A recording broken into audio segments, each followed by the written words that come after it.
Remember, deconstruction is only a step in the process of renovation. So consider your endgame, who you want to be and what you want your relationships to be like. For a younger generation who once called the church home, but has since become disillusioned with Christianity, a ton have ended up on the path of deconstruction. Some have experienced hurt at the hands of Christians. Others have found their questions go unanswered, left wondering whether anything they were taught in church actually stands up to scrutiny. And others simply feel out of place, waking up to the disorienting reality that the religious subculture that they grew up in seems to be captive to hidden agendas that bear little to no resemblance to Jesus or his mission in the Gospels. Everyone has a unique story. So while deconstruction has become simply a byword for apostasy in some circles or fodder for cheap insults on social media, the truth is there are a host of good reasons to rethink what you've been raised to believe. And I have a tremendous amount of compassion for those who walk that perilous path at risk of losing their sense of spiritual belonging. So what does the Christian story say about rethinking your religion? How should you deconstruct your faith? While I don't exactly speak as an insider to this experience, I have sought to be a trusted friend to those who are. And I recognize that deconstruction is a fraught process. No doubt at times you'll be tempted to take a wrecking ball to the whole religious enterprise, especially when the journey you're on and the doubts you express fall prey to misinterpretation. The truth is, after years of rethinking my own beliefs, sometimes paying a social cost for doing so, I've still found Jesus to be a reliable guide. So let me suggest a few things that I hope might serve you as scaffolding, remembering that the end goal of deconstruction should be renovation, not a pile of rubble. First, don't go it alone. At a time when it's easy to become alienated from your spiritual community, find safe people with whom you can take the journey. Now, not everyone who believes what you believe will have the maturity to help you entertain your doubts. And not everyone who celebrates what you doubt will have the wisdom to know when to challenge them in the pursuit of truth. Look for wise people, those who have the emotional intelligence not to force their own conclusions upon you, but who care enough about you to be able to offer a compassionate ear and ask probing questions, and ultimately walk with you over time as you wrestle with a range of perspectives. You may even be surprised at how many Christians have walked a similar journey in the past. Second, search for a solid foundation.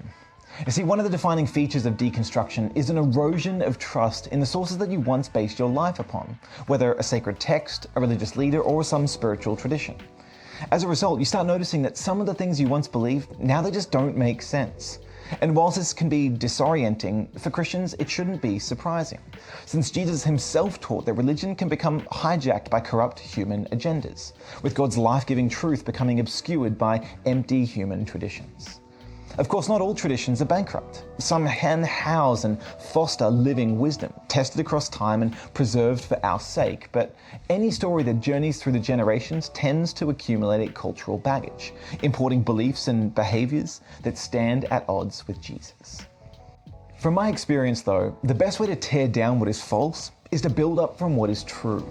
Which is why, rather than starting with some of the wacky elements and abuses on the periphery of religious subcultures, it actually helps to get to the core of the Christian story. When you encounter Jesus' sublime teaching in the Gospels and take stock of his unique moral caliber, can you trust him that he was who he claimed to be? And when you examine the evidence of Jesus' empty tomb and post-mortem appearances, do you believe that God raised him from the dead? For it's on these two questions that everything else hangs. For the confession that Jesus is Lord and that God raised Jesus from the dead is the bedrock of Christian truth upon which you can rebuild a solid faith. The bottom line, if you can trust Jesus as the cornerstone, then you have a blueprint of Christianity that helps to expose what is false. Third, avoid destructive habits. Like the ugly dynamics that can form in religious echo chambers, the deconstruction community too can promote destructive habits. So beware the tendency to be reactionary, where in eschewing blind devotion to orthodoxy, you end up indiscriminately embracing heterodox thinkers, or only posing questions without taking the time to engage meaningful answers. Especially watch out for making hasty generalizations, tarring all Christians with the brush of the religious subculture in which you were raised. Remember, deconstruction is only a step in the process of renovation. So consider your endgame, who you want to be and what you want your relationships to be like. Because that future vision might just give you the tools you need to avoid destructive habits and forge healthy intellectual virtues. Finally, fourth, engage quality materials. You see, a common thread in the spate of deconstruction stories online, especially the high-profile cases, was that people tended to bottle up doubts because it seemed like no one in their spiritual circles was credibly addressing their questions.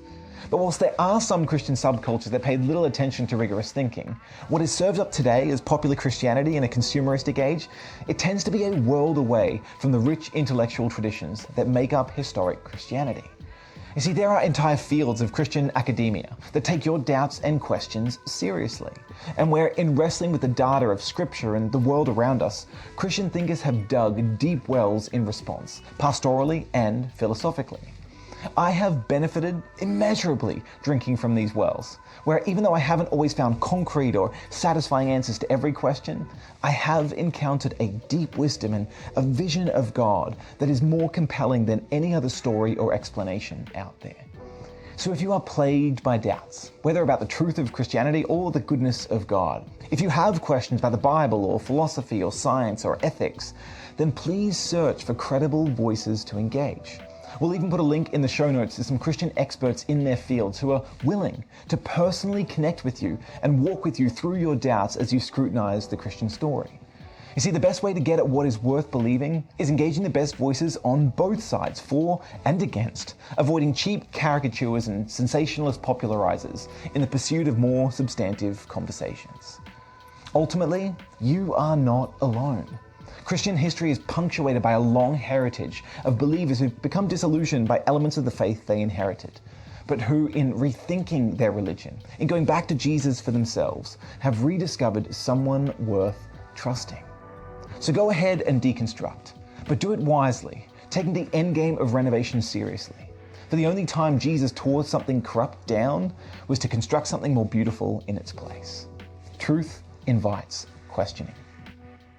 Dan here from Questioning Christianity. Thanks so much for checking us out. We are all about helping you connect the Christian story to life's deepest questions. So if you're enjoying the content, make sure you subscribe and click the bell on YouTube, and then go ahead and follow us on socials.